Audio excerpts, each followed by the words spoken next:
මේ කතාවේ 16 වැනි කොටස. ඉතින් එවුන් වංශාධිපතිවරයාගේ මෘතදේහය භූමදානය කරන්න අරගෙන යනවා. රජිනගේ බටේනුයි රජුගේ උපදේශකගේ බටේනුයි දෙගොල්ලම ඈ ගහගෙන ඉන්නේ සූයිනුයි සෑන් කුමරියයි දිහා.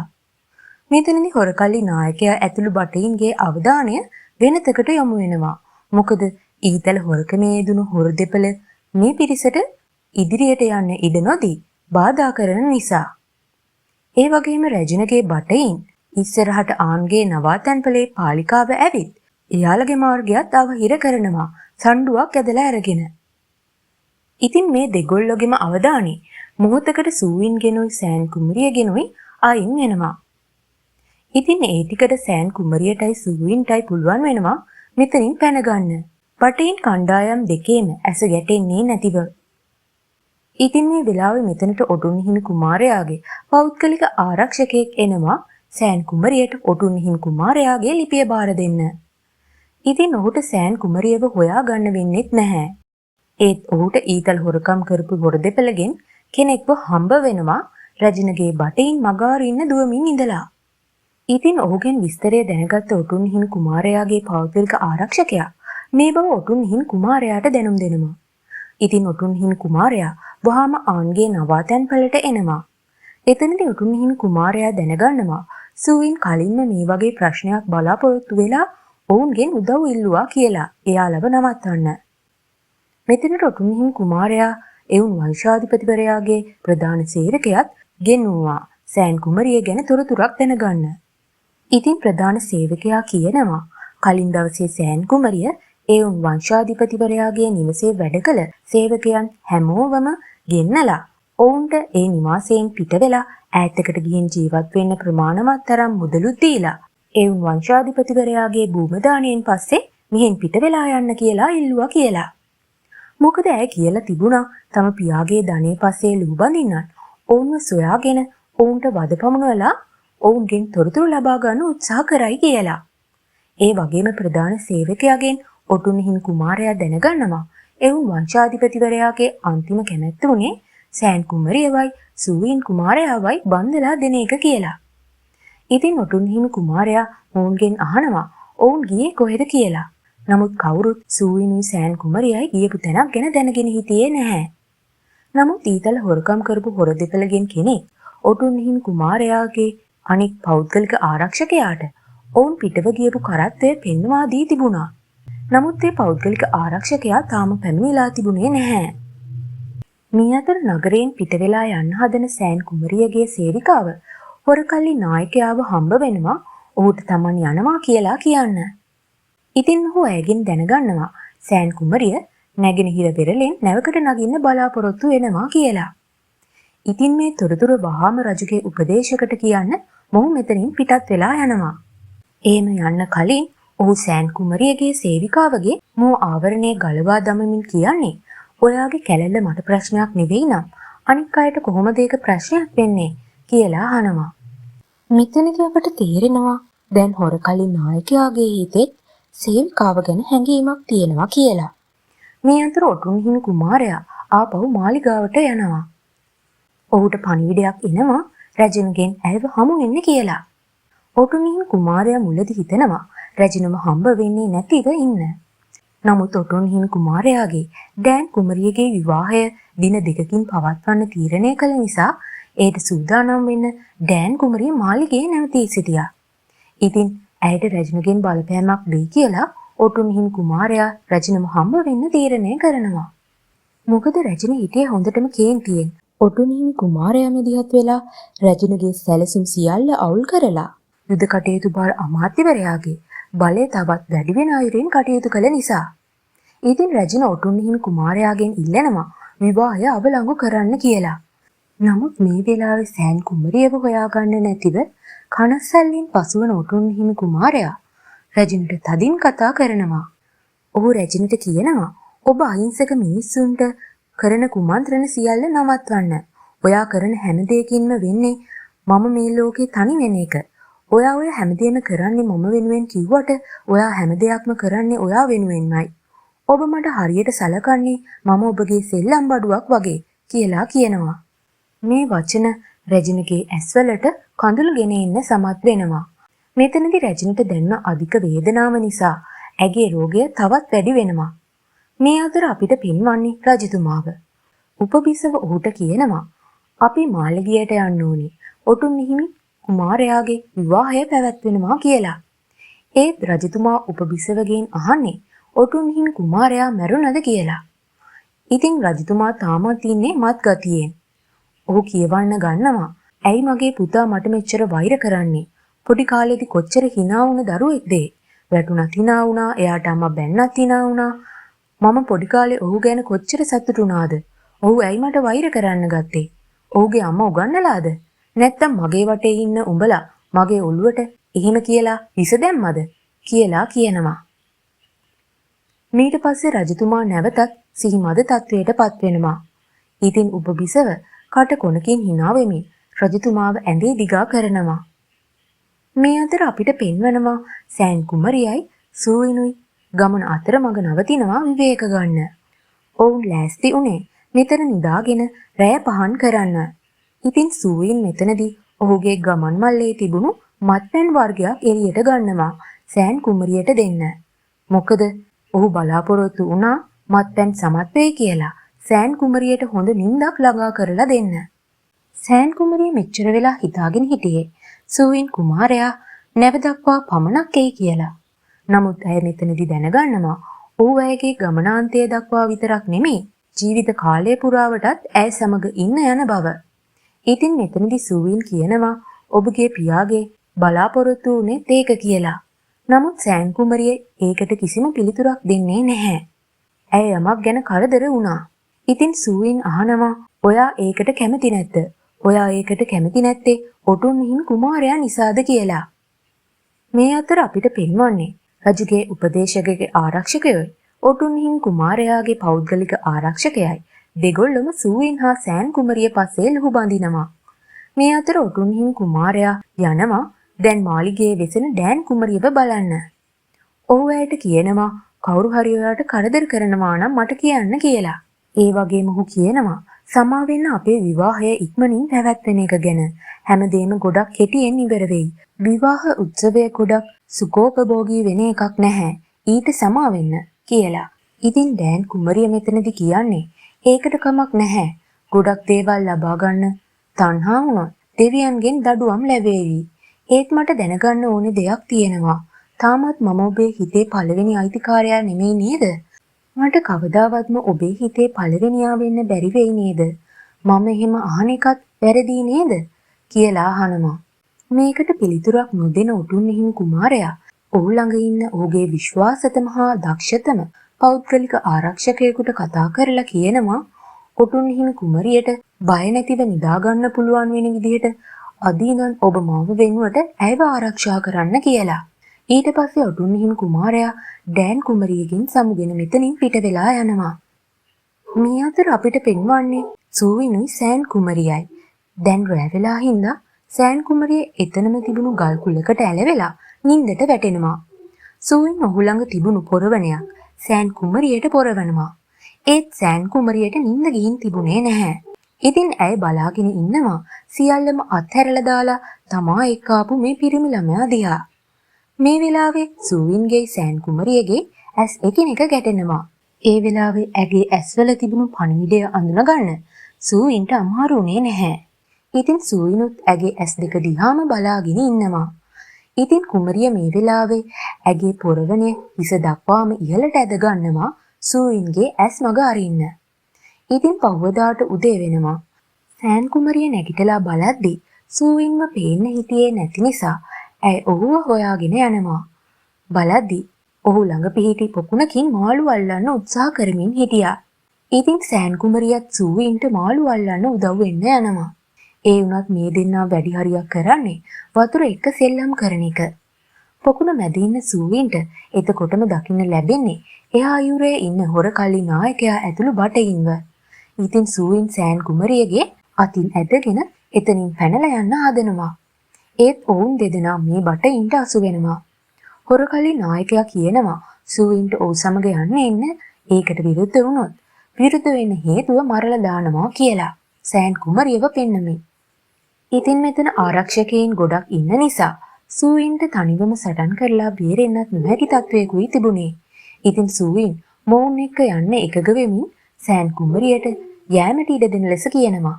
නමුත් සෑන් කුමරිය මේක ප්‍රතික්ෂේප කරනවා. ඇයි සූයින්ව මෙතන දාලා යන්න කැමති වුණේ නැහැ.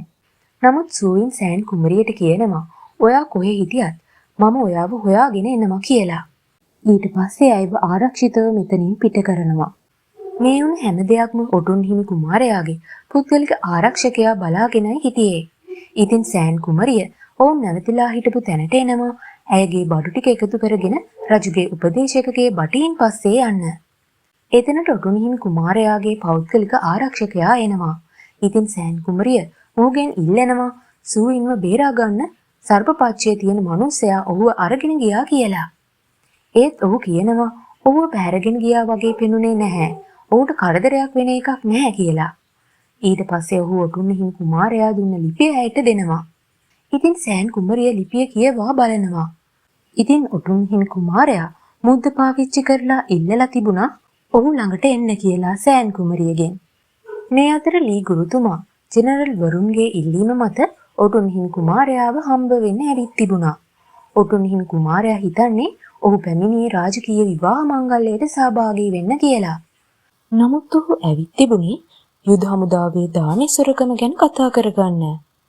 මෙතනදී ලී ගුරුවරයා කියනවා යුද කටයුතු බාර ඇමතිවරයා හා එවුන් වංශාධිපතිවරයාව ඔවුන්ගේ වැරැද්දක් නැතිව බොරු වැරැද්දකට හසු කරලා තියෙන්නේ කියලා. මෙතනදී ජෙනරල්වරු කියනවා ඔවුන් නැවත විමර්ශනය කරලා බලද්දී දාන්නේ නැති උනේ මීට මාස ගණනකට කලින් වුණාට ඒකේ හමුදා ලාංඡනය ගහලා තියෙන්නේ ළඟදී. මොකද ඒ ලාංඡනය වූ තීන්ත තවමත් වේලිලා තිබුණේ නෑ කියලා. ඒ වගේම ලී ගුරුවරයා කියනවා එවුන් වංශාධිපතිවරයා මියගිය දිනේදී මාලිගයේ තවත් මරණයක් සිදු වූ බව. ඒ මරණය රැජින මාලිගයේ වැඩ කළ සේවිකාවකගේ. ඒ සේවිකාව තමා හඳුන් කූරු රඳවනේ ඉවත් කරන්න යද්දී ඔටුන් හිමි කුමාරයාගේ අතටම අසු වුණේ. ඇගේ පාපොච්චාරණයෙන් පස්සේ ඇය විෂක් ශරීරගත වීමෙන් මිය ගිහින් තිබුණා. ඉතින් ලී ගුරුතුමා ඔටුන් හිමි කුමාරයාට අඟවනවා ඔහුට සැක රැජින බව. ඔටුන් හිමි කුමාරයාට තවදුරටත් ලී ගුරුවරයාට ඇහුම්කන් දීමට අවශ්‍ය වුණේ නැහැ. ඉතින් ඔටුන් හිමි කුමාරයා ලී ගුරුතුමාව මාලිගයකට යවලා ඌට කවවත් හම්බ වෙන්න බැරි වෙන්න බාධක දානවා. ඇත්තටම මෙතන ඔටුන් හිමි කුමාරයා ලී ගුරුතුමාව తాවකාලිකව හුදකලාව මාලිගයක හිර කරනවා. මේ අතර සූවින් රජුගේ උපදේශක ළඟට ගිහින් තිබුණා. රජුගේ උපදේශක ඔහුට තේපැන් පානය කරන්න ආරාධනා කරනවා. සූවින් ඔහුට රජතුමාව මුණ ගැසීමට අවශ්‍ය බව පවසනවා. නමුත් උපබිසව ඔහු නින්දේ පසුවන බව පවසනවා. නමුත් සූවින් බලෙන්ම රජුගේ කුටියට යනවා. නමුත් රජු පසුවන්නේ මත් උන ලෙසින්. ඉතින් ඔහු සූවින්ගෙන් අහන්නේ තවම ඔටුන් හිමි කුමාරයා මැරුණේ නැද්ද කියලයි. එතකොට සූවින්ට සැකයක් ඇති වෙනවා රජතුමා ඉන්න සෞඛ්‍ය තත්ත්වය ගැන. මේ අතර ජෙනරල්වරු ඉන්නේ ඔටුන් හිමි කුමාරයාගේ හැසිරීම ගැන හොඳටම කලකිරිලා. මොවුන්ට අවශ්‍ය වෙනවා හමුදා දාන්නේ හොරකම පස්සේ ඉන්න අපරාධකරුවන් අල්ලා ගන්න. මේ වෙලාවේ මෙතනට පාර්සල් දෙකක් අරගෙන රජුගේ ලේකම් එනවා. ඔහු පාර්සල් ජෙනරල්වරුන්ට දීලා කියනවා මේ රිදී ඔටුන් හිමි කුමාරයා විසින් ඔබලාට දෙන්න කිව්වා. ඔබලා විමර්ශනයේට මහන්සි වුණාට කියලා. ඒ වගේම ඔහු කියනවා විමර්ශනය දැන් නවත්වන්න. ඉතිරිය ඔටුන් හිමි කුමාරයා බලාගනි කියලාත්. ඒ වගේම රාජකීය ලේකම් ඔටුන් හිමි කුමාරයා වටේ රැස් වෙලා හිටපු උපාධිධාරීන්ව හම්බෙලා කියන්නේ ඔටුන් හිමි කුමාරයාට ධනය ඕනි නිසා එවුන් වංශාධිපතිවරයාව මරලා දාලා ඒ පවුලේ ධනය ගන්න සෑන් කුමරියටත් බලපෑම් කරනවා කියලා. ඊට පස්සේ අපිට පෙන්වන්නේ සූවින් හා රජතුමා අතර වෙන කතාබහක්. රජතුමා කියනවා එවුන් වංශාධිපතිවරයා මට ගොඩක් උදව් කරපු කෙනෙක් මේ රාජ්‍ය කරදරේ වැටිලා ඉන්න වෙලාවන් වලදී කියලා. ඒ වගේම ඔහු සූවින්ට කියනවා ඔබගේ හැඩරුව මගේ පළමු බිරිඳට සමානයි. ඇයව පිටමං කළත් ඇය මට විරුද්ධව එක වචනයක්වත් කිව්වේ නැහැ. ඔබට තියෙන්නේ ඇගේ වගේම පක්ෂපාතී කරුණාවන්ත හදවතක්. නමුත් ඔටුන් හිමි කුමාරයා ඔහුගේ අම්මා වගේ ඇඟ පුරාම විසකටු පිරීලා කියලා කියනවා. ඉතින් රජුගේ උපදේශක සූවින්ට කියනවා හෙට පැවැත්වෙන රාජකීය මංගල්‍යයට ඔබ රජතුමාව එක්කගෙන යන්න. එහෙම වුණොත් බොහොමයක් අමාත්‍යවරු කැමති වේවි කියලා. ඒ වගේම ඔහු කියන්නේ ඔටුන් හිමි කුමාරයාගේ හැසිරීම නිසා ජෙනරල්වරු එක්කෙනා දෙන්න ඔහුට විරුද්ධ වීගෙන එනවා කියලා. ඉතින් රජුගේ උපදේශක ඔටුන් හිමි කුමාරයා ගැන වැරදි කියන්න යද්දිම ඒ ගණන් නොගෙන සූයින් මෙතනින් පිට වෙලා යනවා. මේ සියල්ල ඔටුන් හිමි කුමාරයාගේ ඔත්තුකාරයා බලාගෙනයි හිටියේ. මේ අතර රැජින හම්බ වෙන ඔටුන් හිමි කුමාරයා එවුන් වංශාධිපතිවරයා කලින් දරපු වෙළඳ කටයුතු භාර නිලතලයට සෑන් කුමරියව පත් කරන්න රැජිනගෙන් අවසරය ඉල්ලනවා. මොකද ඒ දූරේ පත්වීම් සම්බන්ධ බලතල පැවරිලා තිබුණේ රැජිනට නිසා. රැජින මීට කැමති වෙන්නේ නැහැ. ඇයි කියනවා සෑන් කුමරියව මාලිගයට ගෙනාවොත් රාජ්‍ය සේවකීන් ඔටුන් හිමි කුමාරයාට චෝදනා කරයි කියලා. ඔටුන් හිමි කුමාරයා කාන්තාවක් ඉඳලා මිනි මැරීමක් සිදු කළා කියලා. ඉතින් ඔටුන් හිමි කුමාරයා කියන්නේ ඔබට මේ සියල්ල සිදු කරන්න කලින් ඔය ගැන හිතන්න තිබුණා කියලයි. රැජින තමා එවුන් වංශාධිපතිවරයාගේ මරණය සිදු කළේ නැහැ කියලා තේරුම් කරන්න හැදුවත් ඔටුන් හිමි කුමාරයා මේ පිළිගන්නේ නැහැ. ඉතින් රැජින හා ඔටුන් හිමි කුමාරයා අතර බහින් බස් වීමක් ඇති වෙනවා. ඉතින් ඔටුන් හිමි කුමාරයා මෙතනදී රැජිනට මාලිගයෙන් පිට වෙන්න කියලා පවා කියනවා. ඉතින් අවසානයේදී රැජිනට ඇගේ මුද්‍රාව ලේඛනයේ තබන්න වෙනවා. මේ අතර රජුගේ උපදේශකගේ ඔත්තු බලපු ඔත්තුකාරයා ඔටුන් හිමි කුමාරයාට ඇවිත් කියනවා රජතුමා දඩේමේ නොයා රජුගේ උපදේශක සමග තානායමක සිටින බවත් සූයින් කුමාරයාත් ඔවුන් සමග සිටින බවත් කියනවා. ඒ වගේම ඔහු කියනවා සූයින් කුමාරයා බලෙන් හිර කරගෙන ඉන්නවා වගේ පෙනුනේ නැහැ. ඒ වෙනුවට ඔහු ඔවුන්ට පක්ෂපාතී අයෙක් වගේ තමා පෙනුනේ කියලාත්. ඒ වුණත් ඔටුන් හිමි කුමාරයා මේ පිළිගන්නේ නැහැ. ඔහු ඊට හේතු ලෙස කියන්නේ සෑන් කුමරියව තනියම දාලා සූයින් වෙන කොහෙවත් යන්න විදිහක් නැති බව. ඉතින් ඊළඟ දවසේ රාජකීය මංගල්‍යයට රජු සහභාගී වෙනවා. නමුත් ඔහු පැමිණෙන්නේ සූයින් හා උපබිසව එක්ක. මේක රැජිනටයි ඔටුන් හිමි කුමාරයාටයි දෙන්නටම ආරංචි වෙනවා. මේක අහපු ඔටුන් හිමි කුමාරයා වහාම සූයින්ව හොයාගෙන යනවා. මේ අතර සෑන් කුමරියත් ඔටුන් හිමි කුමාරයාගේ පෞද්ගලික ආරක්ෂකයා සමග මාලිගයට ඇවිත් තිබුණා. නමුත් ඇය ඔටුන් හිමි කුමාරයාව හම්බ වෙන්න කලින් රැජිනගේ බටෙන් ඇය හා පෞද්ගලික ආරක්ෂකයාව අල්ලා ගන්නවා. මේ අතර සූයින් කුමාරයා දැකපු ජෙනරල්වරු වහාම එනවා ඔහුව හම්බ වෙන්න. ජෙනරල්වරු ඔහුගෙන් අහනවා එවුන් වංශාධිපතිවරයාගේ දුවව ලබා ගන්න ඔටුන් හිමි කුමාරයා විසින් එවුන් වංශාධිපතිවරයාව මරා දැම්මද කියලා. ඔවුන්ට තමන් පක්ෂපාතීව කටයුතු කරපු තමන් තෝරාගත් ඔටුන් හිමි කුමාරයා මෙවැනි පුද්ගලයෙක් දැයි හිතා ගන්න බැරුව තිබුණා. මේ අතර සෑන් කුමරියව රැජිනගේ බටෙන් විසින් එකගෙන යන්නේ ඒ වන විටත් මංගල ඇඳුමින් සැරසී සිටි ඩෑන් කුමරිය හම්බ වෙන්න. සෑන් කුමරිය ඔටුන් හිමි කුමාරයාගේ විවාහය ගැන දැනගෙන හිටියේ නැහැ. ඒ වෙලාවේ ඇය දැනගන්නවා ඔටුන් හිමි කුමාරයාගේ විවාහය තව ටිකකින් පැවැත්වෙන බව. ඩෑන් කුමරිය සෑන් කුමරියට කියනවා ඔබ ඔටුන් හිමි කුමාරයා අසල රැඳුනොත් ඔහුට ඇතිවන්නේ හානියක්. ඒ නිසා මම කැමති ඔබ ඔහුව හමු නොවී මාලිගයෙන් පිටව යනවා නම් කියලා. ඇයව ඔටුන් හිමි කුමාරයාට හානියක් වෙන්න ඉඩ තියෙනවා කියන එක සෑන් කුමරියගේ හිතට වදිනවා. ඉතින් ඇය තීරණය කරනවා පොරොන්දුව කඩ වුණත් ඔටුන් හිමි කුමාරයාව හම්බ වෙන්නේ නැතිව ආපසු හැරිලා යන්න. මේ අතර සූයින් එනවා විවාහ දිවියට පාතබන්න යන ඔහුගේ නංගිව බලන්න. නමුත් ඒ වන තෙක්ම ඇය පසු වුණේ සෑන් කුමරියට මාලිගයෙන් යන්න කියලා අනකරපු එකට කම්පණයෙන්. ඉතින් සූයින් ඉස්සරහා ඩෑන් කුමරිය හඬා වැටෙනවා ඇය සෑන් කුමරියව මාලිගයෙන් එලවගත්තා කියලා. මේ අතර ඔටුන් හිමි කුමාරයාගේ ආරක්ෂකයා වහාම ගිහින් මේ වුණ සිද්ධිය ඔටුන් හිමි කුමාරයාට කියනවා. ඉතින් ඔටුන් හිමි කුමාරයා වහාම එනවා සෑන් කුමරියව හොයාගෙන. මේ අතර සූයිනුත් සෑන් කුමරියව හොයාගෙන ඇවිත් තිබුණා. ඉතින් සූයින්ට දකින්න ලැබෙනවා සෑන් කුමරියව වගේම ඒ ළඟ එහෙ මෙහෙ දුවමින් සෑන් කුමරියව සොයමින් හිටපු ඔටුන් හිමි කුමාරයාව. ඉතින් සූයින්ට මතක් වෙනවා කලින් දවසේ සෑන් කුමරිය ඔහුට දුන් පිළිතුර. සෑන් කුමරිය සූයින්ට කියන්නේ ඇය හා ඔටුන් හිමි කුමාරයා තනි රතු නූලකින් බැඳිලා තිබෙන නිසා සමහරක් තීරණය ගන්න ඇය පසුබට වෙන බව. ඉතින් සූයින්ට තේරෙනවා ඔටුන් හිමි කුමාරයාගේ හැඟීම් නිසා ඔහුව කරදරේ වැටෙනවා විතරක් නෙවෙයි සෑන් කුමරියවත් හිර කරලා තියාගෙන ඉන්නවා කියලා. ඉතින් සූයින් තීරණයක් ගන්නවා. ඔහු සෑන් කුමරිය ඉදිරියට යනවා. සූවින් සෑන් කුමරියට කියනවා ඔබ වෙනුවෙන් මම ඔබවයි ඔටුන්න හිමි කුමාරයාවයි බැඳලා තියෙන රතු නූල කපලා දාන්නම් කියලා සූවින් සෑන් කුමරියගේ තොල් සිප ගන්නවා. මේ සූවින් සිදු කරන්නේ ඔටුන්න හිමි කුමාරයා බලා ඉදීමයි. සෑන් කුමරිය මුලදී සූවින් කුමාරයාගෙන් ඉවත් වෙන්න උත්සාහ කළත් අන්තිමේදී ඇයගේ හැඟීම් වලට අවනත වෙනවා. ඔටුන්න හිමි කුමාරයා තමා දකින්න දේ විශ්වාස කරගන්න බැරිව එතනම ගල් ගැසෙනවා. ඉතින් මෙතනින් කතාවේ 16 වැනි කොටස ඉවර වෙනවා. කතාව ඉතිරිය දැනගන්න දිගටම මාත් එක්ක රැඳිලා ඉන්න. මාව subscribe කරන්න. ගිහින් එන්නම් යාළුවනේ. ඔබට සුබ දවසක්.